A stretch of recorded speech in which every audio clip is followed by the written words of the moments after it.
Point W has x coordinate equal to -5। कोई point W है जिसका x कोऑर्डिनेट क्या है, -5 है, और y कोऑर्डिनेट हमें नहीं पता है। राइट, तो मैं y को एज इट इज y लिख देता हूँ। Can you predict the coordinates of point H which is on the line through W parallel to the y axis? so अभी यहाँ पर देखो, ये हमारा y एक्सिस, ये हमारा x एक्सिस, ये x एक्सिस हो जाएगा, ये y एक्सिस हो जाएगा। करेक्ट। हमारे पास एक पॉइंट है जिसका x कोऑर्डिनेट -5 है, मींस मुझे इस साइड में आना पड़ेगा, तो यहाँ पर कहीं पर -5 आएगा, यहाँ पर कहीं पर -5 आएगा। करेक्ट। मैं पूरा नहीं ड्रॉ कर रहा हूँ, आप शो भी कर सकते हो, वैसे भी आप इस तरह से भी दिखा सकते हो। करेक्ट। तो एक हमारे पास पॉइंट H है जो कहाँ पर लाई कर रहा है, line parallel to H, line parallel to y axis and passing through point W। Means ये वाला हमारा पॉइंट है W, सपोज, और ये वाली लाइन हमारा W से पास हो रहा है और किसके पैरेलल है, y एक्सिस के, हमारा ये वाली लाइन पैरेलल है। हमें प्रिडिक्ट क्या करना है, predict the coordinate of point H। H point का कोऑर्डिनेट प्रिडिक्ट करना है। वो वाला H वाला पॉइंट यहाँ पर भी हो सकता है, यहाँ पर भी हो सकता है, यहाँ पर भी हो सकता है, यहाँ पर भी हो सकता है, यहाँ पर भी हो सकता है, यहाँ पर भी हो सकता है। राइट। कंडीशन क्या है कि वो वाला पॉइंट जो H है वो इस लाइन पे होना चाहिए।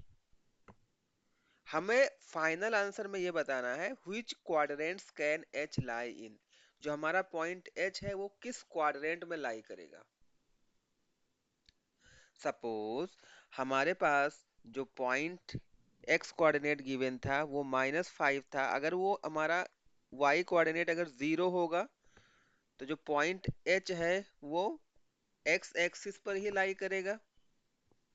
करेक्ट। एक कंडीशन क्या हो सकता है, अगर आपका y कोऑर्डिनेट पॉजिटिव में आए, कुछ भी आए पॉजिटिव में, सपोज यहां पर आ गया पॉइंट H, x कोऑर्डिनेट तो -5 ही रहेगा, y कोऑर्डिनेट कुछ भी आएगा, बस पॉजिटिव आएगा।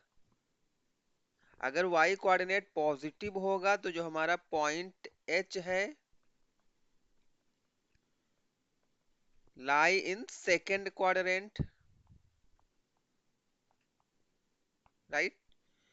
सिमिलरली अगर देखो यहाँ पर, सपोज यहाँ पर पॉइंट H है, इसका -5 है, y कोऑर्डिनेट अगर नेगेटिव में होगा तो ये इस थर्ड वाले क्वाड्रेंट में लाई करेगा। राइट। इस कंडीशन में क्या करेगा, H lie in third quadrant. Correct. और किसी क्वाड्रेंट में जा ही नहीं सकता है, क्योंकि जो ये लाइन है ना, ये हमारा सेकंड क्वाड्रेंट और थर्ड क्वाड्रेंट से ही होकर पास कर रही है। तो तीन कंडीशन बनता है। राइट। तीन कंडीशन बनता है इफ, इसी पे डिपेंड करता है y की वैल्यू पे। If y coordinate of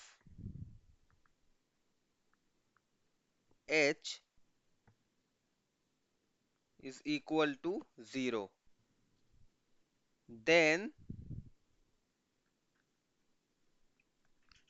h lie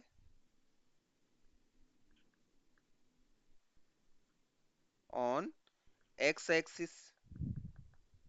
right. Second condition क्या है, if y coordinate of h is positive,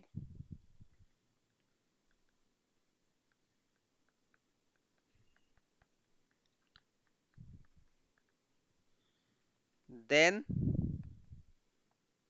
h lie in second quadrant। समझ में आया। थर्ड वाला कंडीशन क्या होगा, if y coordinate of h is negative,